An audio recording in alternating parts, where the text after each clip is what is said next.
Pada hari Minggu kemarin, legenda tinju dunia Mike Tyson akhirnya kalah ketika berhadapan dengan Jake Paul.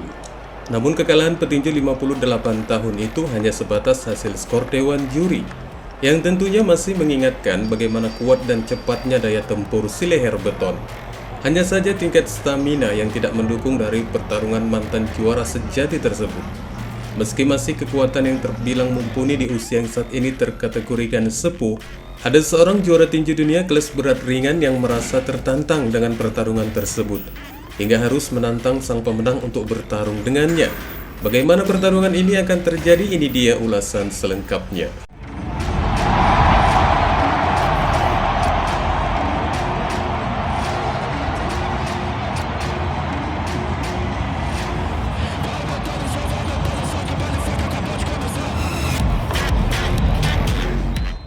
Meskipun sebenarnya hanya memiliki sedikit komponen olahraga dari pertarungan itu, hingga belum termasuk pertarungan tinju profesional seperti pertarungan tinju lainnya.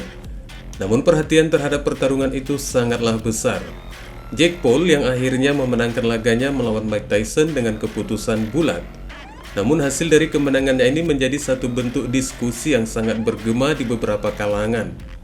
Beberapa dari mereka langsung memberikan kritikannya dan menyebut Paul sebagai aib dalam dunia tinju. Dengan yang lainnya malah bertindak sebaliknya dengan menghormati Mike Tyson dan mencatat bahwa sang veteran mampu bertahan dengan baik melawan petinju yang jauh lebih muda 27 tahun. Akan tetapi sebelum pertarungannya ini, Paul sebenarnya memiliki 3 nama lawan sebelum menghadapi Tyson, seperti Saul Canelo Alvarez, Gervonta Davis, dan Conor McGregor. Namun dari ketiga nama tersebut gagal membuahkan pertarungan dengannya, yang disebabkan jika untuk melawan Alvarez, maka petinju Meksiko itu yang harus memanggilnya lebih dulu. Kemudian dengan Gervonta Davis yang hanya menanggapi seruannya namun tidak memberikan reaksi. Dan kemudian Conor McGregor yang menawarkan pertarungan sesuai aturan MMA. Meski demikian, selain ketiga petarung tersebut, masih juga terdengar dari dirinya yang menyebut akan memukul blogger itu dengan tangan terikat. Namun peluang permintaan Carl Froch ini ditolak untuk melawan Paul. Dan yang satu ini cukup mengejutkan. Ketika tantangan itu tidak diharapkan banyak orang untuk digelar. Pasalnya tantangan yang berikut ini datang bukan dari seorang petinju kaleng-kaleng yang sekali diserang langsung oleng, melainkan dari juara undisputed WBA, WBC, IBF, dan WBO di kelas berat ringan Arthur Beterbiev. Juara 4 sabuk yang baru saja mengalahkan Dimitri Bivol ini tiba-tiba memutuskan bahwa dia membutuhkan pertarungan seperti itu, yang dijelaskannya di akun media sosialnya dengan mengatakan, "Apa yang dapat Anda lakukan di atas ring melawan juara dunia tak terbantahkan saat ini? Ketahuilah bahwa aku selalu terbuka terhadap saran." Ucapan Beterbiev ini membuka pintu bagi Paul jika memang bersedia untuk melawannya. Namun jika pertarungan ini terlaksana, apakah akan memperebutkan sabuk atau tidak? Namun yang pasti seperti yang diucapkan Beterbiev, jika dia sangat terbuka dengan saran pertarungan, seperti yang baru saja ditampilkan Jake Paul ketika mengalahkan Mike Tyson.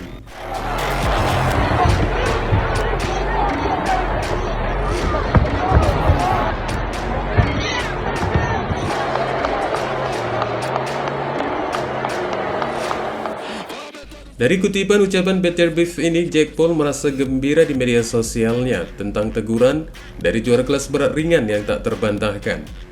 Bagi Paul, ini mengartikan semacam pembenaran atas kedudukannya dalam olahraga tinju ini setelah kemenangannya atas Mike Tyson, hingga harus mengundang minat dari sang juara dunia profesional.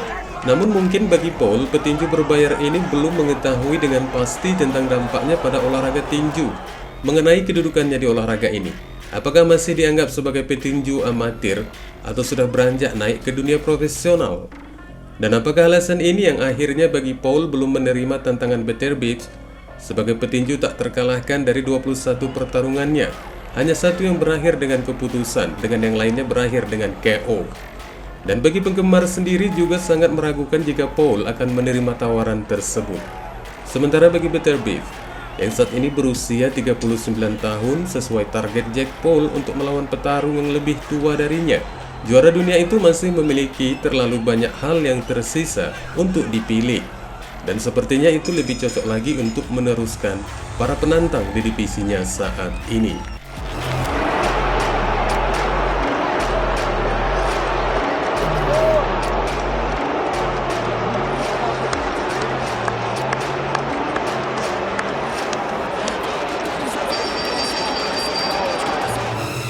Selain itu, jika pertarungan antara Better Beef dan Paul terjadi, maka ini akan menjadi satu pembantaian yang menguntungkan bagi sang juara divisi kelas berat ringan tersebut. Karena Paul tidak memiliki kemampuan yang sebenarnya. Dia hanyalah seorang YouTuber kaya yang telah berjuang dan bertarung di waktu luangnya ketika dia tidak mengurusi pekerjaan utamanya. Jack hanya pernah melawan satu petinju yang masih aktif selama karirnya, Tommy Fury. Dan dia kalah dari saudara kandung Tyson Fury tersebut. Kekalahannya ini menunjukkan level Jack Paul. Padahal Tommy bukanlah petinju Inggris yang bisa dikatakan belum memiliki karir profesionalnya. Namun seiring dari beberapa kemenangannya dari lawan berbagai kalangan, Jack Paul menjuluki dirinya sebagai pengganggu di dalam dunia tinju. YouTuber berusia 27 tahun ini pun mengatakan bahwa dia kini menjalankan olahraga tersebut karena para petarung aktif dan non-aktif menantangnya untuk bertarung. Jack Paul memiliki pengikut di media sosial yang memungkinkannya memilih hampir semua petarung dalam dunia tinju atau MMA untuk bertarung. Dan mereka akan setuju untuk melawannya hanya karena uang. Dan dari tantangan Better Beef ini, Jack Paul menanggapinya dengan mencuit sesuatu di media sosialnya dengan mengatakan, "Baru saja melihat ini. Petarung pound for pound top 5 di dunia menantangku. Sudah 4 tahun dan aku menekuni olahraga ini," kata Jack Paul di akun media X miliknya.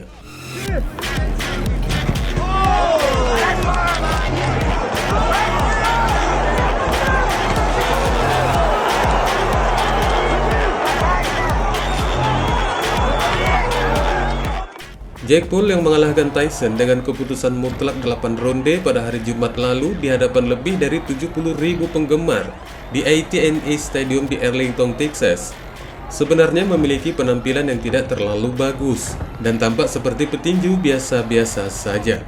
Namun sebaliknya Mike Tyson yang malah lebih kelihatan mengerikan. Dan bagi Better Beef, potensi tantangannya ini merupakan langkah bagus dari pihaknya dalam upaya mereka untuk mengikuti tren hype yang jelas akan mendapatkan momentum dan jackpot. Tentu saja pertarungan seperti itu cocok untuk Arthur dalam segala hal. Di atas kertas, ini adalah kemenangan mudah bagi petinju Kanada itu, meski Paul benar-benar mengalami kemajuan dalam tinju. Selain itu, peluang lainnya dengan memeriksa pendapatan Mike Tyson di pertarungan kemarin. Mantan juara sejati kelas berat itu memperoleh penghasilan sebesar $20 juta dan Jack Paul sendiri sebesar $40 juta menurut dari berbagai sumber dunia tinju. Namun bagi Better Beef tampaknya mereka tidak akan membayar sang juara tersebut dengan uang sebanyak itu. Jika pertarungannya dengan Paul digelar, kemungkinan besar hanya akan bertahan di angka $10 juta. Ya, Arthur akan menghadapi pertandingan ulangnya dengan Dimitri Bivol yang sebenarnya tidak dibutuhkan oleh sang juara. Oleh karena itu, Better Beef akan dengan senang hati membuat pilihan teoritis yang mendukung Paul. Dan penggemar mungkin mengatakan bahwa Arthur melarikan diri dari pertarungan ulangnya melawan Bivol. Namun Better Beef mungkin saja tidak mempermasalahkan itu, karena perebutan sabuk di kelas berat juga tidak semenarik pertarungannya dengan Paul, yang jelas berasal dari faktor bayaran petinju itu sendiri. Dan bagi Better Beef, di usianya yang sudah mendekati 40 tahun, sang juara undisputed ini mungkin hanya ingin melirik lebih banyak uang daripada sabuk yang telah dimilikinya saat ini. Oleh karena itu, rencana Arthur sangat bagus dan langkahnya benar, namun sayangnya sama sekali tidak efektif. Pertempuran seperti ini sama sekali tidak menarik bagi Paul, yang mungkin telah merincikan kekalahan baginya. Akan tetapi, jika Arthur dapat secara serius meningkatkan citra medianya dalam beberapa tahun ke depan, mungkin kita akan melihatnya bertarung dalam pertarungan uang. Wassalamualaikum warahmatullahi wabarakatuh.